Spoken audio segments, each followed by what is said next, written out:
Hey beautiful people, I hope you're well. Welcome back to my channel. My name is Sonia, also known as SG from Let the Lady Speak podcast. Let the Lady Speak is a podcast where we have healthy discussions about life, love, dating, and relationships while promoting self-love and healing. Speaking of healing, a friend made a joke. She told me I was trying to put everybody in therapy, and she's right. But this motivated me to do this quick little step-by-step guide to therapy. Now, this is not me talking about the actual process of therapy, who you go to, the vetting process or anything like that. This is just me just doing a quick overview about therapy. I feel like this isn't something that we talk about enough in our community, and a lot of people fear therapy. So we're just going to talk about it real briefly. But first and foremost, I want to say thank you for coming to my channel. If you are a new subscriber, hello, welcome. If you are returning, hi, thank you for coming back. I thank you guys. I appreciate you guys. You can be anywhere else, but you choose to be here, and I appreciate you for it. Please don't forget to subscribe to my channel. If you like the content, hit the thumbs up button. I appreciate you for it. So let's get into therapy, talking about therapy. First and foremost, there are various forms of therapy, right? So I would just suggest that you do your research. I was going to outline it, but it would make this video way too long. There are some channels that really do a great job talking about different forms of therapy. I'll link those channels below. But also, if you guys are interested in me talking about it, just let me know. Or if you're interested in the forms of therapy that I have done, let me know, and then I would share them. But therapy is important. So I suggest that you Google therapy based on some of your concerns, or Google a therapist based on your concerns, whether that be post-traumatic stress, trauma from maybe it could have been war if you are a veteran. It could be an abusive relationship if you were physically, mentally, or financially abused. It could be from childhood trauma. It could be from breakup. There are various forms of trauma, childhood molestation and the R word, things like that. Anything that you need help with, you can seek that out. There are a lot of therapists that do family therapy that specializes in those areas also. And then there's group therapy. And then there are other forms of therapy that, like, you can read books, and books will help you, give you therapeutic tools. You could do that route as well if you're not comfortable with talking with someone. So one of the questions I always get is therapy scary? And honestly, yes, initially it can be. It's scary to share yourself, period, with anyone. But your therapist, if you really do your research and get yourself a really good therapist, they'll make you feel comfortable. They're there for you. They're not there to judge you. Therapists are human. If you find someone that you are not comfortable with, by all means, shop around again, right? But there are some really good therapists out there, and they'll make you feel comfortable, have great conversation with you, and let you know this is a judgment-free zone. That's the great thing about having a therapist versus talking to friends or family. They don't keep those incidents that may have happened on you. It's not like, oh, so say you're in therapy because you and your husband, or you and your boyfriend, or whatever the case may be, somebody cheated, right? And you guys are working through the infidelity. Your friends and family are going to always hold that against that person or you for forgiving them, whereas a therapist mindset isn't that. We're all just trying to heal and get better. So if you get a really good therapist, they'll provide a safe space for you. It's confidential, so you don't have to worry about everyone talking about it, and it's really just a place for you to talk. Therapy gives you tools to help you with issues that you have. You don't have to be in therapy all your life. I know people who do. I personally have had it. I have decided to just use tools when I need it. So there are times where I have to talk myself through things, where I have to realize what's really happening with me. Like, therapy gave me those tools. I am always open to returning. If I ever decide to get married, my future husband and I will go through therapy together, right? And I'm always open to returning. So it can be scary, but they usually provide a safe space. But these are the things that I find that's very important. Once you find you a therapist, and you get into the process, number one, be open and honest with yourself and with your therapist. This is a time for you to bare your soul. Tell it all. Plus, they can't give you proper tools, proper insight, or proper guidance if you're not giving them the truth or all of the information. You know how it is when you talk to your girlfriend. You may tell her some of what you want her to know, but you won't tell her the whole story. You won't tell her the big picture. You won't let her know everything. That's what I mean. You really, really have to be open and honest. And they can't read your mind, right? It's like, as you guys know, or may not know, I'm a registered nurse. And so sometimes patients will say, well, you tell me. I can't tell you. I need to get your information. We call it an assessment, and we need your subjective and objective information. I need you to tell me what's happening. Then we'll do the test that talks about what's happening. And then the doctors will determine what the issue is.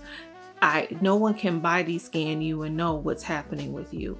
But baby, if I could body scan, I'd be really, really wealthy. But no, they can't do that. So be open and honest. Lay your cards out on the table. Tell your absolute truth. It's a judgment zone environment, okay? Go for it. Next, I'm going to tell you it's important to actually do the work. Sometimes people don't want to do the work and they're upset and they say, well, therapy doesn't work. And then I'll ask them, what did they tell you to do?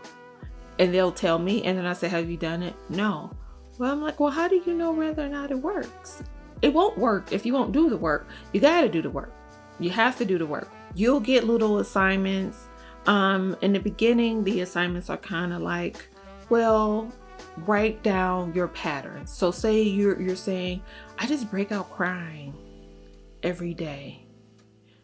Your therapist may say, okay, next time that happens, I need you to either record on your phone or write down in your journal what happened before you started crying, or what happened after, or what were you thinking? What was your thought process? Or is this the anniversary or something? I know one of my uncles passed away some years ago, and this is the first year since his passing that I didn't think about it until the end of the month, but I still reacted to it subconsciously. Like I still was down, but I wasn't as reactive as I had been the first 2 years that he passed. So, you just kind of, they kind of want to get that information so they can say, okay, well, allow yourself time. They may say, allow yourself time to grieve, or write it out. But they have to know what the triggers are. You have to kind of help them out. So you had to do the work. If they give you homework, do your homework, okay? It's very, very, very, very, very, very important. Next, apply what you have learned. Application is key. You can't have all of the tools and all of the information and not apply them. You did all of that therapy for nothing. So apply it.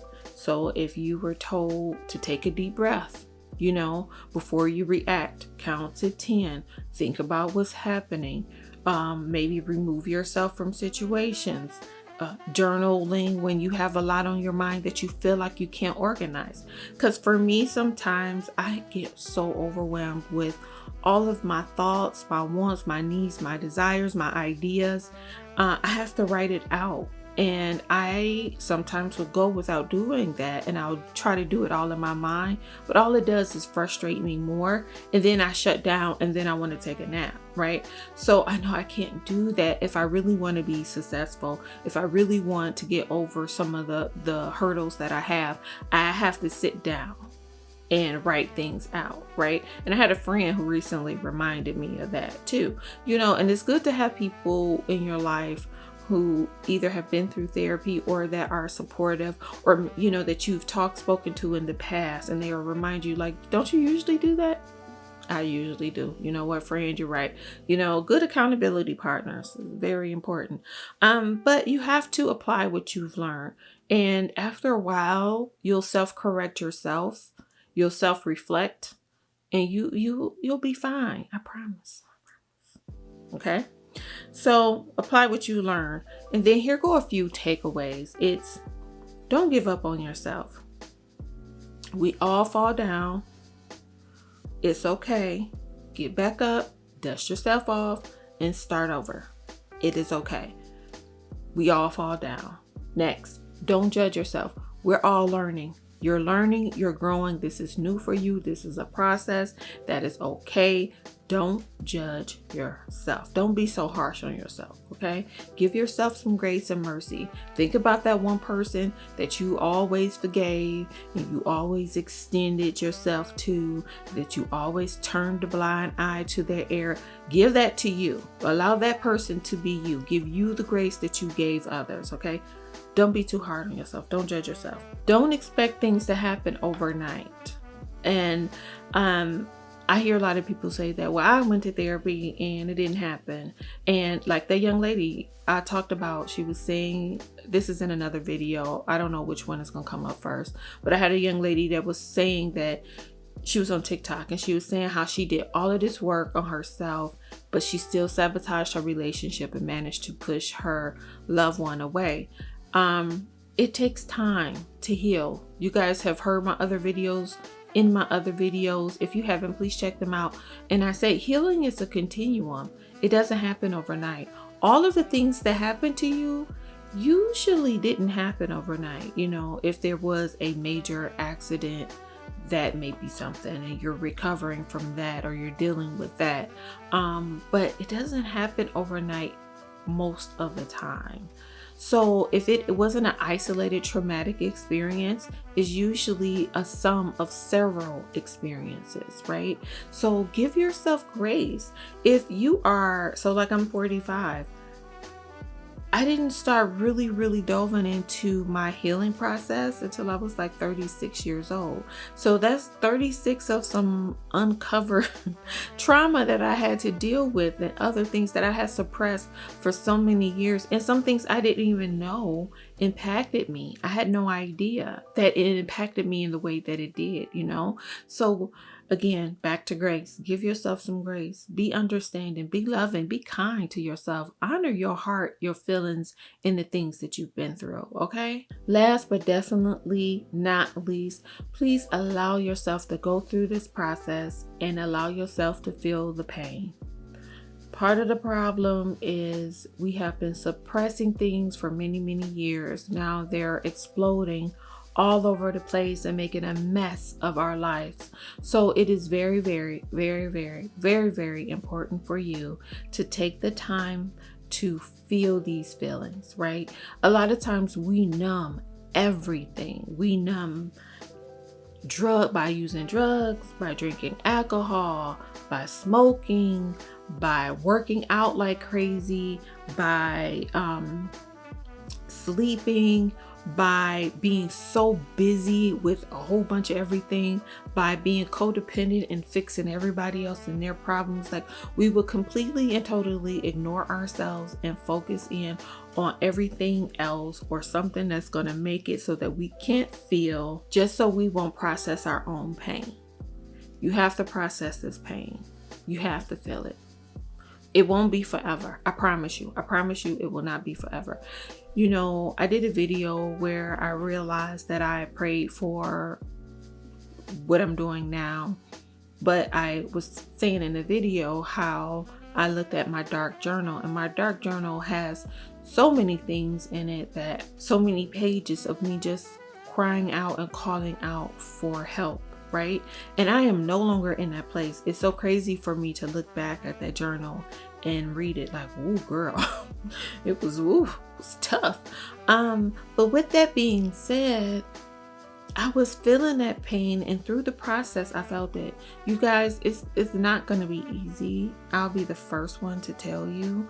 I have literally seen people vomit because of just the amount of stress, just the amount of pent up anger and anxiety and emotions and just everything, you know. It's not going to be easy, but I promise you the other side of it is absolutely beautiful. It is the biggest weight that's going to be lifted off of your shoulders. And again, as time and life goes on and you keep experiencing things in life, you will you will be able to better manage those situations. That's the beauty of therapy and having therapeutic tools. All you want to do when you go to therapy is get the tools to help you get through life.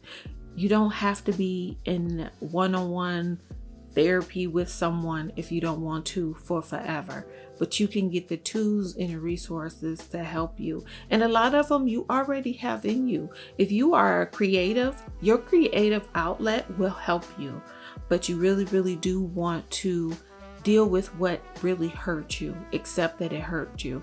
I'll link my video where I talk about the healing process and my suggestions for healing. That's a whole nother thing, but I just want to talk about therapy. So is therapy scary? Yes, in a way. It's scary in the sense that, it's unknown. You're telling someone your personal business. You don't know these people. But at the end of the day, they're there to help you. You're there to get some tools to be a better person. And you're there for healing, right? So just focus on the goal. Focus on the big picture. And don't worry about the small things. I promise you, they're not worried about what you've done, right? Or what you've been through. And don't worry about how they're going to view you as a person. We all need help. And they need help too. So if you ever get too much in your head, just remember they need help too. They need help too. That's why a lot of people go into therapy, because they've needed therapy. Trust me when I tell you. So I hope that helps. Please let me know if you have any questions or concerns. Please don't forget to thumbs up the video, comment, and subscribe to my channel if you like the content. I'll be doing more things on dating.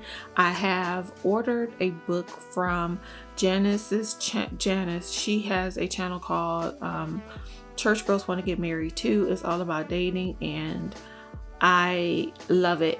I love it because she's read off some of the book, and just from what she's read, I love it. But she talks a lot about different types of men, and I don't know if you guys know this, I was a serial dater, so child, I know I've dated some of these men. I'm going to try to collaborate with her regarding that book. But anyway, please don't forget to love you for who you are. I hope you have a wonderful, beautiful night. Thank you for letting me speak. Bye-bye.